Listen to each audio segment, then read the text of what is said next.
And the idea is that we should have kavanah when we say Amen Yeheh Shemei Rabba Mevarach. That of course it also corresponds to and it supplements the avodah of the korbanot in the Beit HaMikdash.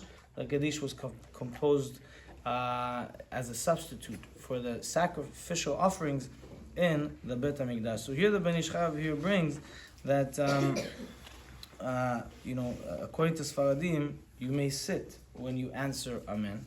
You may sit when you answer Amen. According to some Bnei Ashkenaz communities, they stand up when they answer Amen. However, what happens if you're already standing up when you're hearing the Kaddish? May you or may you not sit in the middle of that process. So you're standing up and the Chazan is reciting Kaddish. Says the Ben Ish Chai, we're not allowed to sit in the middle of that. We have to remain standing. According to the Ben Ish Chai, it's until the end of Amen Yeheh Shemei Rabba Mevarach.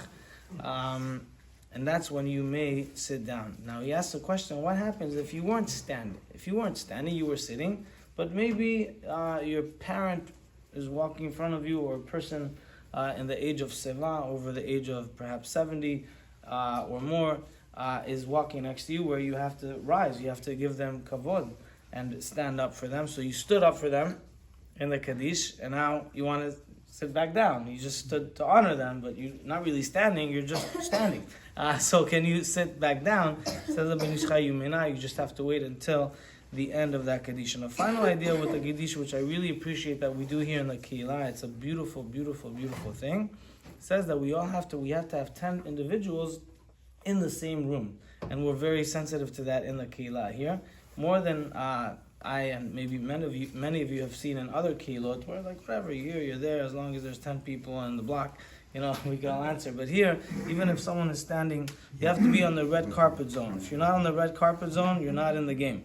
And so we make sure that you're in that, and that's very good. And that's something that the Ben Ish Chai does stress as well. And so the quality of Kaddishim is so great, and Baruch Hashem, we answer to that. Just to close off. What? What if you have one foot in and one foot out? Oh, then you're half a citizen. I don't know. Maybe. That's a good one. Chatzi Kaddish.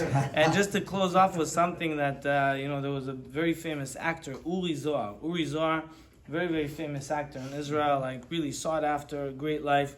And at the peak of his career, he decided to shift gears and to begin studying Torah as a profession, as a career, not a career, but really to devote his life to that. And his son interviewed him. They went back to the home where he used to live, the beachfront property, and they went back there and they were videoing. And his son said, just like looking around, beautiful, everything, with the view. And he said, Dad, you left all this. Couldn't you just stay where you were and go to a class and that's it? Call it a day. Why do you have to leave this and change your whole life? And he said, your mother and I spoke a lot extensively about making a move and transitioning and having a completely different lifestyle and different type of community. And what really, and for me, it was more clear. For your mother, it took a little bit more time to really adjust to the idea. But the one day she was reading a book. And I was like by the stairs and she was sitting down reading a book. And I saw her reading a book, I didn't notice. Then she looks up from the book, she sees me, she's like, fine, I'll do it. I didn't ask her why, what she read and everything, but later on I asked her, what were you reading? She said, I was reading Rambam. And I didn't understand anything he said, but I knew that this stuff looked serious. And that was enough for me. And then I made that move. And so we are in a position of seriousness, of connecting to something so beautiful and great. Amen.